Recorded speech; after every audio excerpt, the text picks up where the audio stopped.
Okay, so now we have a reverse shell with with local admin on a server. So what do we do after that? What should we do?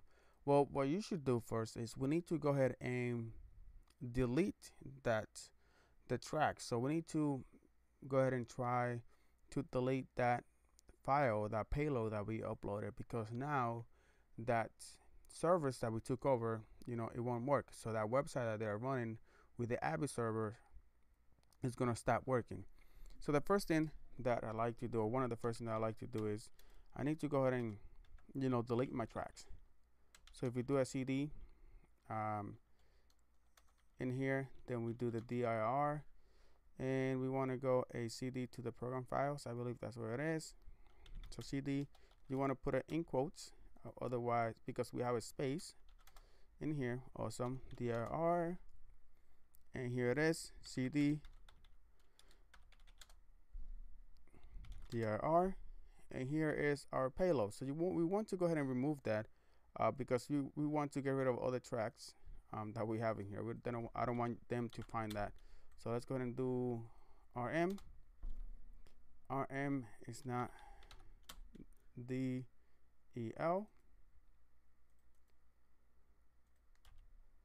There we go. That's been removed. So dir. So it is gone. So now we are, getting rid of our tracks, right? We don't want to leave stuff all over the place. So the second thing that I want to establish is I want to establish persistent, right? I do have, I do have a reverse shell, but it's not as good as I want it. So one of the first things that I like to do is I like to go ahead and create a user. So net user. Let's go ahead and make this bigger for you guys. Zoom in. There we go. So to create a user from a local user from the CMD, you want to do a net user, and then you want to specify whatever username you want to give it, and then you want to specify the password that you want to give it, and then you want to say add to add it. And then after that, I want to add this local group to the administrators. So I want to add my user to the administrators group. There we go. I spelled that wrong. The user that I added was Rabba, not Rada. So let's go ahead and BA, then add. Awesome. So I am now a local admin with that Rabba user. Another one is you want to add for the remote management users. And this one is so I am able to use WinRM and net local group, and then we can put this in here.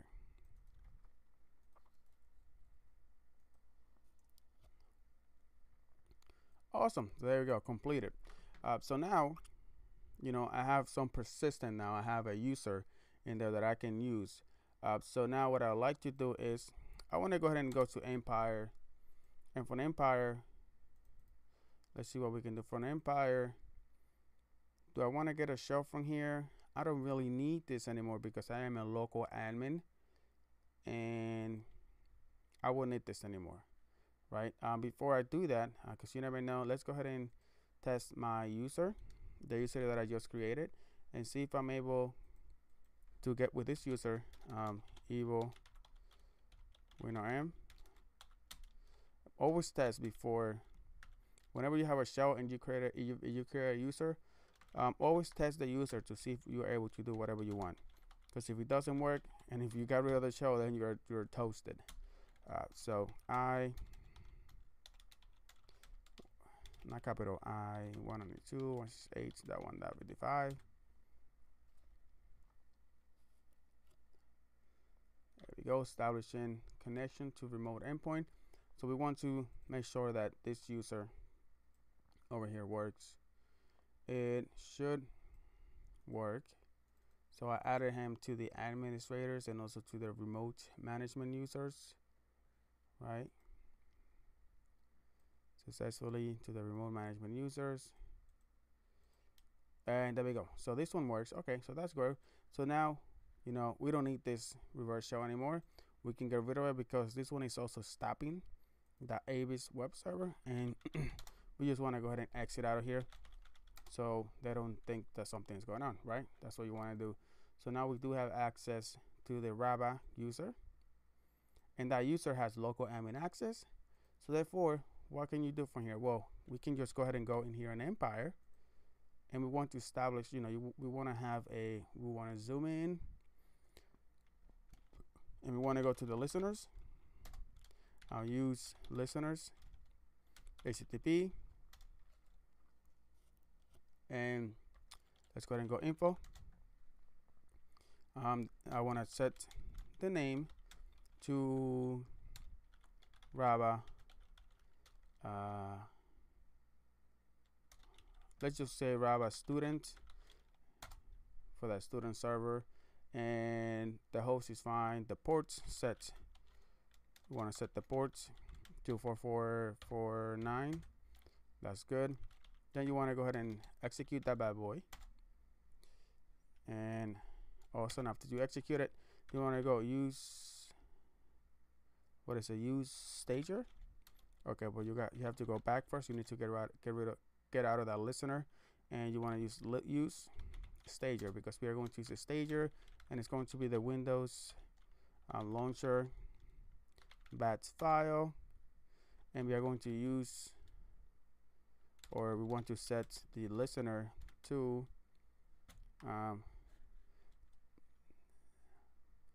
Rabbi student, right? We name it to that. So I'm going to tell her that my stager, I want to use this listener. And what else do we need to do over here?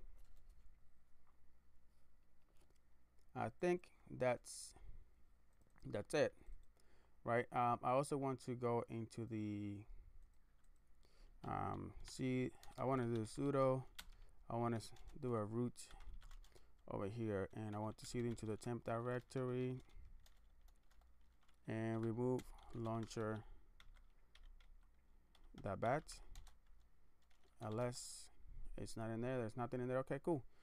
So we can go ahead and then execute this, and it's going to save it over here, right? So let's see, it is MC bypass, obfuscate command, and this looks good. Let's go ahead and execute it. So you have saved that stager, right, that file in the temp directory. So if we go into the temp directory and we do an ls now, we can see it in here. So now what we're going to do, we have a session with WinRM. What we're going to do is we're going to upload it. Upload. And what do we want to upload? We want to upload this file, this stager file that we created, and we want to go ahead and save it in here.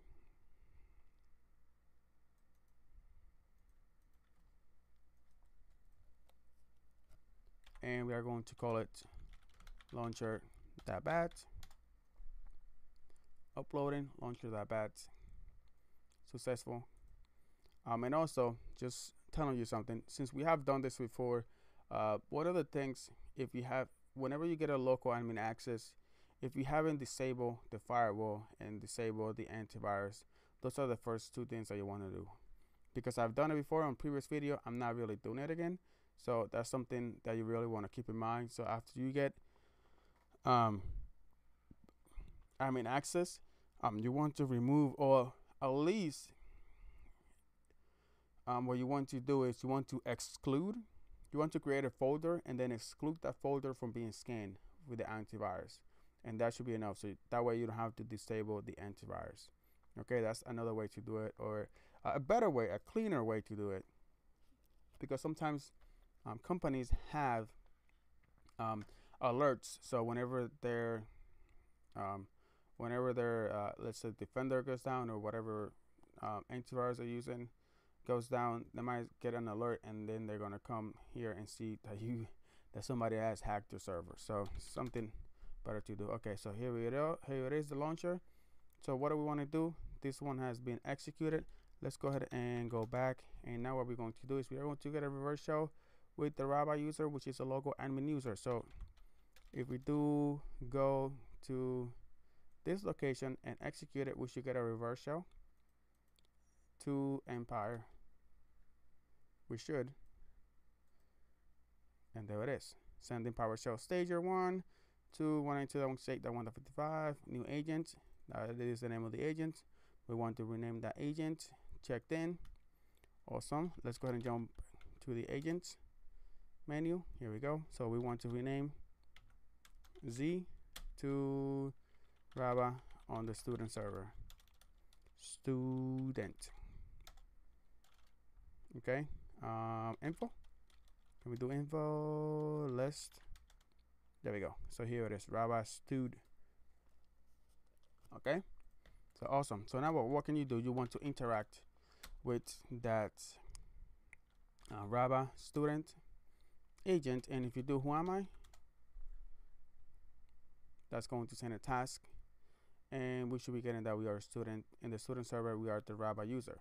So awesome. This is it for this video. I hope you guys enjoy this video.